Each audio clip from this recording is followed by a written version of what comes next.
안녕하세요, 청취자분. 인공지능이 이제 디지털 세상을 넘어서요. 우리 주변에 있는 로봇이나 자동차 이런 속으로 점점 들어오고 있다는 얘기 요즘 자주 들으실 겁니다. 네, 그렇죠. 오늘은 바로 이 지점, 그러니까 AI하고 로보틱스, 또 자율주행 기술, 이게 어떻게 만나고 있는지, 그리고 이걸 다 가능하게 만드는 그 핵심, 최첨단 반도체는 또 어떤 역할을 하는지 이걸 좀 함께 깊이 파헤쳐 보려고 합니다.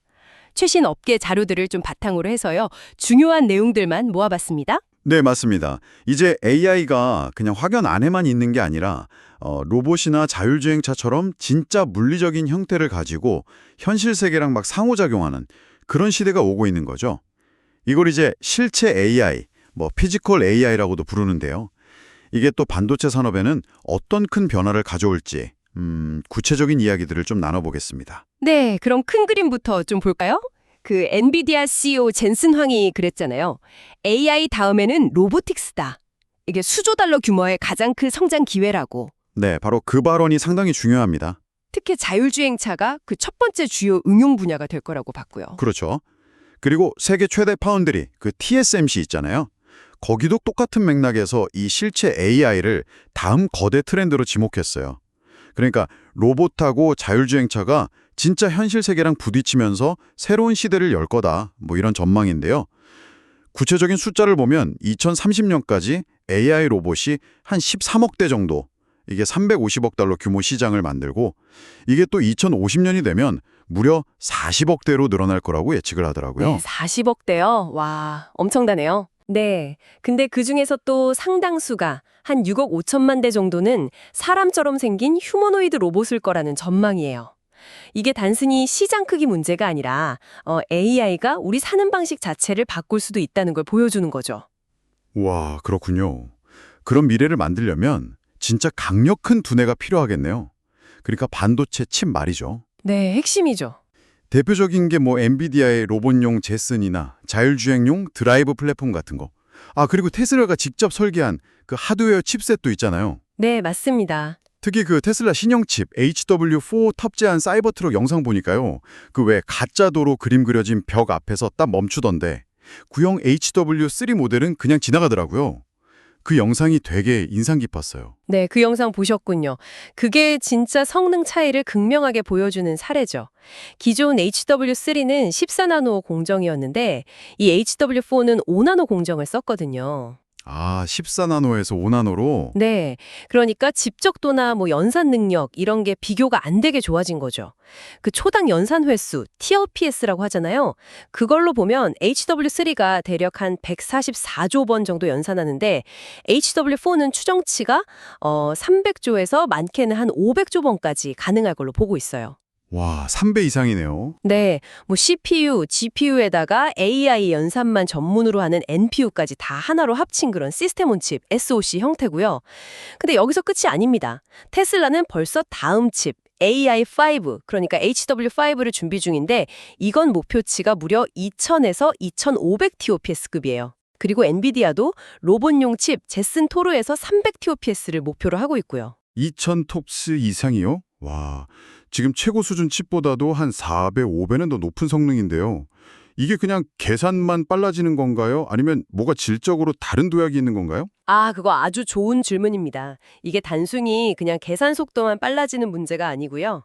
훨씬 더 복잡하고 또 예측하기 어려운 실제 도로 상황 있잖아요. 그걸 실시간으로 이해하고 판단하는 능력 자체가 달라지는 걸 의미해요. 예를 들어서 차가 좌회전 한번 하려고 해도 주변의 차들, 보행자, 신호등 이런 수많은 정보를 동시에 다 처리해야 하잖아요. 그리고 앞으로 어떻게 될지 예측도 해야 하고 갑자기 뭐가 튀어나올지 대비도 해야 하고 여기에 수십억 번 이상의 연산이 필요하다는 거예요. 아, 좌회전 한 번에요? 네, 그러니까 이 정도 성능 향상은 완전 자율주행을 구현하기 위해서는 뭐랄까 필수적인 도약 단계라고 봐야 합니다. 그렇군요. 그럼 이렇게 설계된 어마어마한 칩들을 실제로 만드는 건 결국 파운드리 회사들, 특히 TSMC의 역할이겠네요? 네, 맞습니다. 아까 엔비디아 제슨 토르는 4나노, 테슬라 AI5는 3나노 공정을 TSMC에서 만들 거란 얘기도 나왔고요. 네, 그렇죠. TSMC 입장에서는 이 휴머노이드 로봇을 포함해서 실체 AI 시장이 2030년부터 앞으로 한 10년 동안 성장을 이끌 아주 핵심적인 동력이라고 보고 있는 거예요. 그리고 이게 단순히 그 메인 프로세서 칩만 만드는 게 아니고요. 로봇의 눈 역할을 하는 이미지 센서, CIS라고 하죠. 또 귀처럼 소리를 감지하는 아주 작은 마이크, MMS, 그리고 주변 환경을 3D로 인식하는 라이다나 레이다 같은 다양한 센서 칩, 이런 수요까지 다 같이 끌어올릴 걸로 기대를 하고 있습니다. 아, 그러니까 칩 하나만이 아니라 관련 부품들 수요까지 다 늘어나는 거군요. 네, 맞습니다. 반도체 생태계 정치에 걸쳐서 새로운 기회가 막 열리는 셈이죠. 테슬라 얘기를 조금만 더 해보면요. 처음에는 모비라이나 엔비디아 칩을 쓰다가 2019년에 HW3 내놓으면서부터 자체 칩으로 바꿨잖아요. 네, 그렇죠. 그리고 이제 HW4로 성능 더 높이고 실제 주행 데이터 계속 모아서 학습시키는 완전 자율주행 FSD 베타 프로그램도 운영하고 있고요. 네. 테슬라 전략의 핵심을 보면요. 두 가지 축인데요. 하나는 방금 말씀하신 것처럼 차량에 들어가는 추론용 칩, 그러니까 HW4나 HW5 같은 걸 계속 개발하는 거고, 또 다른 하나는 이 AI 모델을 학습시키기 위한 데이터 센터, 이걸 자기들은 코텍스라고 부르는데 여기에 정말 어마어마한 투자를 하고 있다는 겁니다. 고텍스요? 네. 작년에만 AI 쪽에 1,000억 달러 이상을 쏟아부었다고 하고요.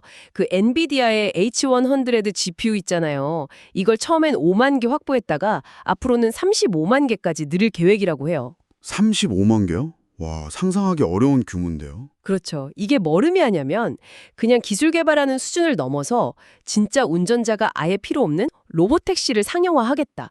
그리고 주차장에서 출발해서 최종 목적지 주차까지 사람 손이 전혀 필요 없는 완전한 엔드-투-엔드, E2E 자율주행을 구현하겠다. 이런 강력한 의지를 보여주는 거죠. 아, 엔드-투-엔드 자율주행.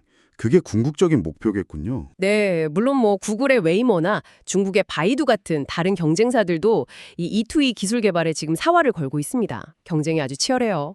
네, 오늘 이야기를 쭉 들어보니까요. 정리하면 AI가 이제 로보틱스나 자율주행이라는 어떤 실체를 통해서 우리 삶 속으로 정말 빠르게 들어오고 있다? 그리고 이 과정에서 반도체 기술의 역할이 정말 중요하고 또 이게 새로운 시장을 계속 만들어내고 있다. 뭐 이렇게 볼 수 있겠네요. 네, 정확합니다. 특히 테슬라하고 엔비디아가 이끄는 이 초고성능 AI 칩 경쟁, 그리고 이걸 또 실제로 만들어내는 TSMC 같은 파운드리의 역할, 이게 앞으로 점점 더 중요해질 겁니다. 그리고 이런 기술들이 가져올 미래 사회의 변화는 우리가 지금 생각하는 것보다 훨씬 클 수도 있어요. 기술 발전 속도가 정말 빠르니까요. 앞으로 이 분야가 어떻게 흘러가는지 계속 관심을 갖고 지켜보시면 아주 흥미로운 점들을 많이 발견하실 수 있을 겁니다.